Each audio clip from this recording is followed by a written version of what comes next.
Hi, this is பிரீத்தி சாய். அன்னைக்கு காலையிலேயே பிரியாணியோட தாங்க டே ஸ்டார்ட் ஆச்சு.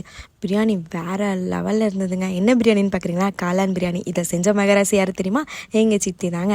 வேறு லெவலில் இருந்துச்சுன்னா அவங்களுக்கு ஒரு காம்ப்ளிமெண்ட்டை போட்டுட்டு அப்படியே வெளியே போனால் சைக்கிள் தெரிஞ்சுது. அந்த சைக்கிளில் பார்த்தா காற்று இல்லை. என் தங்கச்சி கடைசியில் இந்தாம்மா போய் காற்றுடின்னு சொல்லிட்டு இந்த டயருக்கு நான், அந்த டயருக்கு நீனு பிரிச்சாச்சு. நானும் அடிக்கடிக்க டயர் வந்து டைட் ஆகிடுச்சுங்க. காற்று ஏறுது போல்.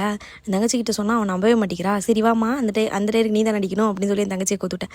அவன் ஆமாண்டி டைட்டாக தாண்டி இருக்குது அப்படின்னா. அதைத்தானே நானும் சொன்னேன் அப்படின்னா. அதுக்கப்புறம் பார்த்தீங்கன்னா சைக்கிள் ஓட்டலான்னு சொல்லிட்டு ஏறி உட்காந்துட்டேங்க.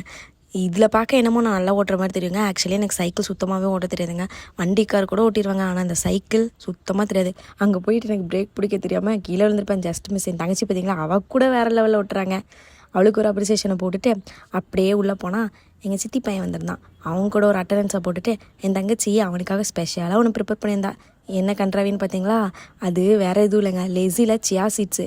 அவன்கிட்ட இப்போ நீ குடித்தாதான் என்னோடய பெஸ்ட் ஃப்ரெண்டு அப்படின்னு சொல்லிட்டு அவனை வேறு வற்புறுத்தி குடிக்க வச்சு அவளை வேறு வழி இல்லாமல் குடின்னு குடிச்சிட்டு சூப்பர்னு பொய்யா வேறு கமெண்ட் பண்ணியிருக்கா. என் தங்கச்சியாக அவள் செஞ்சதை குடிச்சு பார்த்துட்டு படுங்கியாவலாம் அப்படின்ட்டா. அப்புறம் அடி பிடிச்ச பிரியாணியை 3 பேரும் 3 பக்கம் உட்காந்து நல்லா வெளுத்து கட்டிகிட்டு இருந்தாங்க.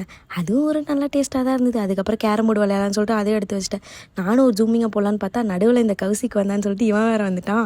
அதுக்கப்புறம் எப்படியோ கேரம் போர்டு ஆட தெரியாமல் ஆடி முடிச்சுட்டு அட் லாஸ்ட்டில் ட்ரூத் ஆர் டேர் கேம் விளையாடுதாங்க விளையாண்டோம். சிக்னவ் யாருன்னு பார்த்தீங்கன்னா என் தம்பி தாங்க. பவுடரில் மூஞ்சி கொஞ்சம் கம்மியாக இருக்குது. Two subscribe guys. பாய்.